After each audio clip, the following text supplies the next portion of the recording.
ಧರ್ಮೇಂದ್ರ ಪ್ರಧಾನ್ ಅವರ ಚರ್ಮ ದಪ್ಪ, ಅತಿ ದಪ್ಪ ಅಥವಾ ಅದಕ್ಕಿಂತಲೂ ದಪ್ಪ ಅಂತ ಹೇಳ್ಬೋದಾ? ಎಷ್ಟು ದಪ್ಪ ಇರಬಹುದು ಅವ್ರ ಚರ್ಮ ಅಂತ ಒಂದು ಭಾಗ. ಆದರೆ ನೋಡಿ, ಒಬ್ಬ ಸಚಿವನ ತಲೆ ಕಾಯೋಕ್ಕೋಸ್ಕರ 20ಕ್ಕೂ ಹೆಚ್ಚು ಮಕ್ಕಳನ್ನು ಬಲಿ ಕೊಡ್ತಾರೆ ಅಂತ ಹೇಳಿದ್ರೆ ಏನು ಅರ್ಥ ಇದು? ನೋಡಿ, ನಾನು ಮೊದಲನೇದಾಗಿ ರಾಜಕೀಯವಾಗಿ ಮಾತಾಡೋಕ್ಕೆ ಇಷ್ಟಪಡೋದಿಲ್ಲ. ನೀವು ಹೇಳಿದ ಭಾಗ ಈ ಸಬ್ಜೆಕ್ಟು ಅಂತ ಬಹಳ ಪ್ರಮುಖವಾದಂಥ ವಿಚಾರ. ನಾನು ಒಬ್ಬ ಹಳೆ ವಿದ್ಯಾರ್ಥಿ ನಾಯಕನಾಗಿ ಇರೋದ್ರಿಂದ RC ಕಾಲೇಜಿನಲ್ಲಿ ನಾನು 1986ರಲ್ಲಿ ಅಲ್ಲಿ ಅಧ್ಯಕ್ಷನಾಗಿದ್ದೆ, ಆ ವಿದ್ಯಾರ್ಥಿ ಸಂಘದ ಅಧ್ಯಕ್ಷನಾಗಿದ್ದೆ. ಅಲ್ಲಿಂದ ಇಲ್ಲಿವರೆಗೂ ನನ್ನ ವಿದ್ಯಾಭ್ಯಾಸ ಯಾವ ರೀತಿ ಬದಲಾವಣೆ ಆಗ್ತಾ ಇದೆ ಅಂತ ನೋಡಿದ್ರೆ, ನಮ್ಮಲ್ಲಿ ಆಗ ಸ್ಪರ್ಧಾತ್ಮಕವಾದಂಥದ್ದು ಇರಲಿಲ್ಲ. ಏನೋ ಒಂದು ಡಿಗ್ರಿ ತೊಗೊಂಡ್ಬಿಡ್ಬೇಕು, ಎಲ್ಲೋ ಒಬ್ಬ ಮಗನೋ ಮಗಳೋ ಕೆಲಸಕ್ಕೆ ಹೋಗ್ಬೇಕು ಅನ್ನೋದು ವಾತಾವರಣ ಇತ್ತು. ಇವತ್ತಿನ ಪೀಳಿಗೆಯ ಮಕ್ಕಳಿದಾರಲ್ಲ, ಸ್ವತಃ ಅವರೇ ಸ್ಪರ್ಧೆಗೆ ಇಳಿತಾರೆ. ನಾನು ರ್ಯಾಂಕ್ ಬರಬೇಕು, ನಾನು ಫಸ್ಟ್ ಕ್ಲಾಸ್ ಬರಬೇಕು, ನಾನು ಅದು ಮಾಡಬೇಕು, ಇದು ಮಾಡಬೇಕು ಅಂತ. ಇವರಿಗೆ ಅರ್ಥ ಆಗ್ತಾ ಇಲ್ಲ. ಬರೀ ಆ ಒಬ್ಬ ವಿದ್ಯಾರ್ಥಿಯ ಪ್ರಶ್ನೆ ಅಲ್ಲ, ಅವನ ಹಿಂದೆ ನಿಂತ್ಕೊಂಡಿರ್ತಾರಲ್ಲ ಪೋಷಕರು. ಮೇಡಮ್ ಹೇಳಿದ್ರಲ್ಲ, LKGಯಿಂದ ಹಿಡಿದು ಅವ್ರಿಗೆ ಒಂದು ಘಟ್ಟ ತಲುಪಿಸೋವರೆಗೂ ಅವರು ದುಡ್ದು ತರ್ತಾರಲ್ಲ, ಸಾಲ ಸೂಲ ಮಾಡ್ತಾರೆ, ಆಸ್ತಿಗಳು ಮಾರ್ತಾರೆ. ಯಾಕಂದರೆ ಎಲ್ರಿಗೂ ಕೋಟ್ಯಾಂತರ ರೂಪಾಯಿ ಕೊಟ್ಟು ಮೆಡಿಕಲ್ ಸೇರಿಸುವಂಥ ಶಕ್ತಿ ಇಲ್ಲ. ಏನೋ ಒಂದು ನೀಟಲ್ಲಿ ಚೆನ್ನಾಗಿ ಬರೆದು ಬಿಟ್ರೆ ನನಗೆ ಫ್ರೀ ಸೀಟ್ ಸಿಗುತ್ತೆ ಅನ್ನೋ ಒಂದು ವಾತಾವರಣದಲ್ಲಿ ಆ ಮಕ್ಕಳು ತಮಗೆ ತಾವೇ ಸ್ಪರ್ಧೆಯಿಂದ ಓದ್ತಾರೆ. ಯಾವ ರೀತಿ ಓದ್ತಾರೆ ಅಂದರೆ, ಎಕ್ಸಾಮ್ ಮುಗಿದ ತಕ್ಷಣ ನಿರಾಳಾಗ್ತಾರೆ. ಅಪ್ಪ ಸದ್ಯ ಮುಗಿತಪ್ಪ ಎಕ್ಸಾಮ್, ದೊಡ್ಡ ಭಾರ ಇಳಿತು ಅಂತ. ದಿಢೀರಂತ ಮಾರನೇ ದಿನ ಪ್ರಶ್ನೆ ಪತ್ರಿಕೆ ಲೀಕ್ ಅಂತ ಹೇಳಿ ಎಕ್ಸಾಮ್ ಕ್ಯಾನ್ಸಲ್ ಮಾಡಿಸಿದ್ವಿ ಅಂದಾಗ ಅವರ ಹೃದಯ ನುಚ್ಚು ನೂರಾಗುತ್ತೆ. ಅವ್ರದ್ದೊಂದೇ ಅಲ್ಲ, ಇಡೀ ಅವರ ತಂದೆ ತಾಯಿಗಳ ಹೃದಯ ಕೂಡ ನುಚ್ಚು ನೂರಾಗುತ್ತೆ. ಆ ಶಾಪ ಈ ಸರ್ಕಾರಕ್ಕೆ ತಟ್ಟಲ್ವಾ?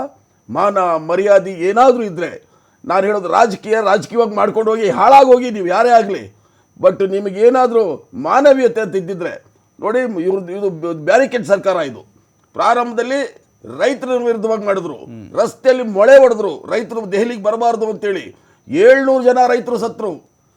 ಆ ಒಂದು ಇದು ಕೊಲೆಗಡುಕ ಸರ್ಕಾರ ಅಂತ ಹೇಳಿದ್ರು ತಪ್ಪಾಗಲ್ಲ. ಮುಗ್ಧ ಮಕ್ಕಳು 100 ಜನ ಸತ್ತಿದ್ದಾರೆ. ಒಬ್ಬ ವಿದ್ಯಾಮಂತ್ರಿಯ ಪೀರಿಯಡಲ್ಲಿ 3 ಬಾರಿ ನೀಟ್ ಪತ್ರಿಕೆ ಲೀಕ್ ಆಗುತ್ತೆ. ನಾಚಿಕೆ ಆಗಲ್ವಾ ಇವರಿಗೆ? ಏನು ಅವನೇನು ಮಹಾಪ್ರಧಾನ ಅವನು? ನಿಮ್ಗೆ ಬೇಕೇ ಬೇಕಂದರೆ ನೀವು ಅಂತಃಪುರದಲ್ಲಿ ಇಟ್ಕೊಳ್ಳಿ. ನಾಲಾಯಕ ವಿದ್ಯಾಮಂತ್ರಿನ ಇಟ್ಕೊಂಡು ದೇಶ ಇವತ್ತು ಕ್ಯಾಕರ್ಸ್ ಉಗಿತಾ ಇದೆ. ನಿಮಗೆ ನಾಚಿಕೆ ಆಗಲ್ವಾ? ವಿದೇಶದಲ್ಲಿ ಇದನ್ನಂತೂ ಬಹಳ ನಾನು ನೋವಿಂದ ಹೇಳ್ತೀನಿ.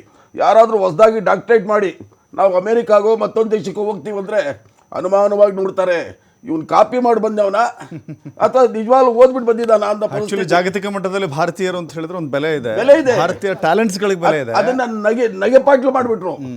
ನಾನೇನು ಹೇಳೋದು, ನಿಮಗೆ ಅವನು ತೆಗಿಯಕ್ಕಾಗಲಿಲ್ಲ ಅಂದ್ರೆ ಭಯ ಯಾಕೆ? ಎಲ್ಲಿ ಬೇರೆ ವಿಚಾರದಲ್ಲಿ ಸಬ್ಕಾ ಸಾಥ್, ಸಬ್ಕಾ ವಿಶ್ವಾಸ್, ಸಬ್ಕಾ ವಿಕಾಸ್. ರೈತರ ಜೊತೆಲಿ ವಿಶ್ವಾಸ ಇಲ್ಲ, ಈಗ ವಿದ್ಯಾರ್ಥಿಗಳ ಜೊತೆ ಇಲ್ಲ. ನಾನು ಹೇಳಿದ್ದೆ, ಇದು ಸಣ್ಣ ಕಿಡಿ. ಇದು ನೇಪಾಳ ಜ್ಞಾಪಕ ಬರುತ್ತೆ. ನೇಪಾಳದಲ್ಲಿ ಏನಾಯ್ತು? ಇದೇ ಜನ, ಇದೇ ಅರಾಜಕತೆ, ಇದೇ ಯುವಕರು ದಂಗೆ ಎದ್ದಿದ್ದು, ನಿಮ್ಮನ್ನ ಅಧಿಕಾರದಲ್ಲಿ ಕೂರಿಸಿದ್ದು ಇವರೇ, ಮತ್ತೆ ನಿಮ್ಗೆ ಇಳಿಸೋದು ಇವರೇ. ಇವರ ಜೊತೆಯಲ್ಲಿ ಅವರ ತಂದೆ ತಾಯಿಗಳು ಸೇರಿ ನಿಮ್ಗೊಂದು ಇತಿಶ್ರೀ ಆಡ್ತಾರೆ. ಹಿರೇಗೌಡ ಸರ್, ಎಕ್ಸಾಮ್ನಲ್ಲಿ ಅಕ್ರಮ ಮಾಡ್ತಾರೆ, ಪಾಸ್ ಆಗ್ತಾರೆ ಅಂತ ಹೇಳಿದ್ರೆ ನೋಡಿ, ಒಂದು ಸಣ್ಣ ಅವತ್ತಿನ ಇನ್ಸಿಡೆಂಟ್ ಅದು. ಎಕ್ಸಾಮ್ ಆಯಿತು, ರಿಸಲ್ಟ್ ಬಂತು, ಸೀಟ್ ಪಡೆದುಕೊಳ್ತಾನೆ. ಎಕ್ಸಾಮ್ನಲ್ಲಿ ನಕಲು ಮಾಡಿ ಸೀಟ್ ಪಡೆದುಕೊಳ್ಳುವಂಥ ವಿದ್ಯಾರ್ಥಿ ಸಮಾಜಕ್ಕೆ ಎಷ್ಟು ಮಾರಕ ಆಗ್ಬೋದು, ಸಮಾಜಕ್ಕೆ ಎಷ್ಟು ದೊಡ್ಡ ನಷ್ಟ ಆಗ್ಬೋದು. ಅವನೊಬ್ಬ ವೈದ್ಯನಾದರೆ ಇಡೀ ಜನಗಳ ಕಥೆ ಏನಾಗ್ಬೋದು ಅಂತ. ಸರ್, ಇವಾಗ ನಾವು ಸರ್ಕಾರನ ದ್ವೇಷಿಸೋದ್ರಿಂದ ಅಥವಾ ವ್ಯಕ್ತಿನ ದ್ವೇಷಿಸೋದ್ರಿಂದ ಈ ಪ್ರಾಬ್ಲಮ್ ಸಾಲ್ವ್ ಆಗೋದಿಲ್ಲ. ಎಲ್ಲ ಮಕ್ಕಳಿಗೂ ಅನ್ಯಾಯ ಆಗಿರೋದಂತೂ ಸತ್ಯ. ಸರ್ಕಾರದ ಹಂತದಲ್ಲಿ ವಿರೋಧ ಪಕ್ಷಗಳೇ ಇರ್ಬೋದು, ಸರ್ಕಾರ ನಡೆಸ್ತಾ ಇರ್ಬೋದು, ಒಂದು ಸಂಘಟನೆ ಅವರೇ ಒಂದು ಇದನ್ನ ಮಾಡಿಕೊಂಡು ಅದಕ್ಕೆ ರಾಜಕೀಯವಾಗಿ ಒಂದು ಸೊಲ್ಯೂಷನ್ ಕಂಡುಹಿಡಿಬೇಕೇ ವಿನ ಯಾವುದೇ ಒಂದು ಸರ್ಕಾರ ಅಥವಾ ವ್ಯಕ್ತಿ ಅಥವಾ ವಿರೋಧ ಪಕ್ಷನ ಬೈಯೋದ್ರಿಂದ ಈ ಪ್ರಾಬ್ಲಮ್ ಸಾಲ್ವ್ ಆಗಲ್ಲ. ಇಡೀ ದೇಶನ ಇದು ವ್ಯಾಪಿಸ್ಕೊಂಡಿದೆ. ಇದು ತುಂಬ ಮಕ್ಕಳಲ್ಲಿ ಗೊಂದಲ, ತಂದೆ ತಾಯಿಗಳಲ್ಲಿ ಗೊಂದಲ, ಈಗೆಲ್ಲ ಇದಕ್ಕೆ ಒಂದು ಪರ್ಮನೆಂಟ್ ಸೊಲ್ಯೂಷನ್ ಕಂಡುಹಿಡಿಬೇಕು. ಇದೇನಿದೆ, ಈಗ ಉತ್ತರ ಭಾರತದವ್ರು ಬಂದು ಈಗ ದಕ್ಷಿಣ ಭಾರತದಲ್ಲಿ ದಬ್ಬಾಳಿಕೆ ಮಾಡ್ತಾಯಿದ್ದಾರೆ ಎಜುಕೇಷನ್ ಸಿಸ್ಟಮಲ್ಲಿ ಬಿಕಾಸ್ ಆಫ್ ನೀಟು, JEE. ಈಗ ಹಳೆಯ ಶಿಕ್ಷಣ ಸಂಸ್ಥೆಗಳು ಏನು ನಮ್ಮ ಕರ್ನಾಟಕದಲ್ಲಿ ಹೆಸರು ಮಾಡಿದ್ದೋ ಮುಚ್ತಾ ಬಂದಿದ್ದಾವೆ because of this NEET and JEE.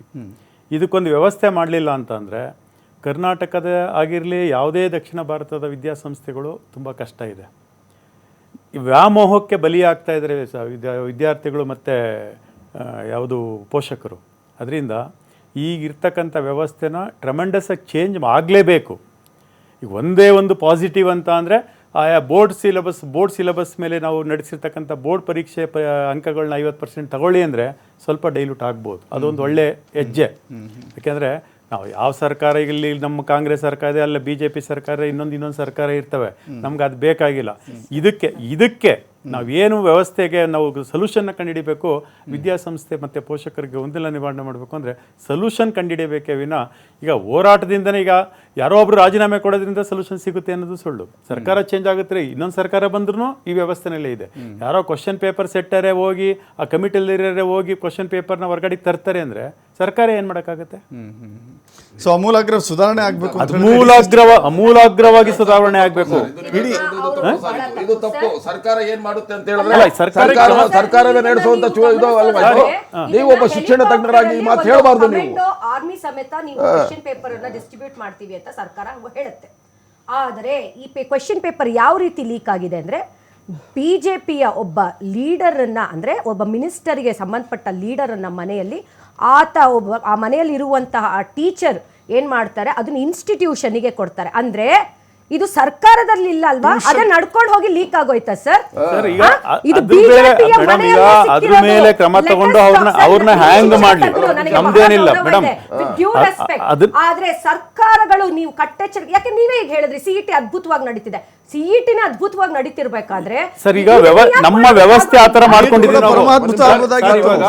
ನಮ್ಮ ವ್ಯವಸ್ಥೆನ ಆ ರೀತಿ ಮಾಡ್ಕೊಂಡಿದ್ದೀವಿ. ನೀವ್ ಹೇಳಿದ್ರೆ ಒಬ್ಬ ವ್ಯಕ್ತಿಯ ರಾಜೀನಾಮೆಯಿಂದ ಏನು ಆಗೋದಿಲ್ಲ ಅಂತ ಹೇಳಿದ್ರೆ, ಒಬ್ಬ ವ್ಯಕ್ತಿಯ ಕಾಲದಲ್ಲಿ ಮೂರು ಸಾರಿ ಪೇಪರ್ ಲೀಕ್ ಆದ್ರೆ ನಿಮ್ಗೆ ಓಕೆನಾ ಸರ್? ಇಲ್ಲ, ಅದನ್ನ ಹೇಳಿ ಸರ್. ನಾಲಾಯಕ್ ಮಂತ್ರಿ ಅವ್ನ್ ತೆಗೀರಿ ಅಂದ್ರೆ ಅವ್ನ ರಾಜೀನಾಮೆಯಿಂದ ಏನಂತೆ? ಅಲ್ಲ, ಈಗ ನಮ್ಗೆ ಸುಧಾರಣೆ ಮಾಡೋದಕ್ಕೆ ಬದಲಾವಣೆ ಮಾಡಿ ಆ ಖಾತೆಯಿಂದ ಕಿತ್ತೆಷ್ಟು ಬೇರೆ ಕಡೆ ಎಲ್ಲ ಹಾಕೊಳ್ಳಿ. ಅವ್ರು ಹೇಳ್ತಾ ಇರೋದು ಒಬ್ಬ ವ್ಯಕ್ತಿಯನ್ನ ಕಿತ್ತಾಕಿದ್ರೆ ಏನೂ ಆಗಲ್ಲ, ಇಡೀ ಸಿಸ್ಟಮ್ ನೋಡಿ. ಒಬ್ಬ ದಂಡನಾಯಕನ ಕ್ಯಾಪ್ಟನ್ ಚೇಂಜ್ ಮಾಡ್ತೀವಿ ಅಂದ್ರೆ ಕ್ಯಾಪ್ಟನ್ ಚೇಂಜ್ ಆಗ್ಬಿಟ್ರೆ ಇಡೀ ಟೀಮ್ ಚೇಂಜ್ ಆಗ್ಬಿಡುತ್ತಾ? ಆಗಲ್ಲ, ಅಲ್ಲೊಂದು ಟೀಮ್ ಇದೆ, ಆ ಟೀಮ್ ಅನ್ನು ಫುಲ್ ಖಾಲಿ ಮಾಡಿಸ್ಬೇಕಾಗುತ್ತೆ. ಫಸ್ಟ್ ಮೂರು ಸಾರಿ ಆತನ ಪೀರಿಯಡ್ ಅಲ್ಲಿ ಆಗಿರೋದು, ಆತನಿಗೆ ವೈಯಕ್ತಿಕವಾಗಿ ಆತನಿಗೆ ಅನಿಸ್ಬೇಕು.